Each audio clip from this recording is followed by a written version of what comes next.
மண்ணிட்டு நிரப்பப் போகிறார்களாம். அப்போது இதில் உள்ள மீன்கள் எல்லாம் செத்துப் போகும். நான் உணவு தேடி வேறு எங்காவது போக வேண்டும் என்று சொன்னது.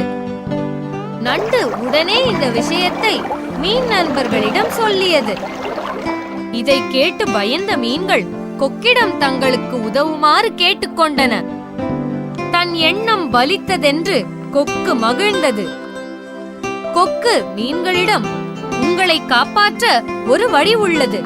தினமும் கொஞ்சம் மீன்களை கொண்டு போய் பக்கத்தில் உள்ள ஒரு குளத்தில் விடுகிறேன் என்றது. இதை கேட்ட மீன்கள் மகிழ்ச்சி அடைந்தன.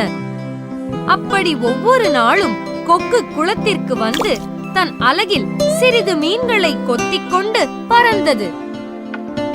ஒரு நாள் நண்டின் முறை வந்தது. வழக்கம் போல் நண்டையும் தன் அலகில் கொத்திக்கொண்டு கொக்கு பறந்தது.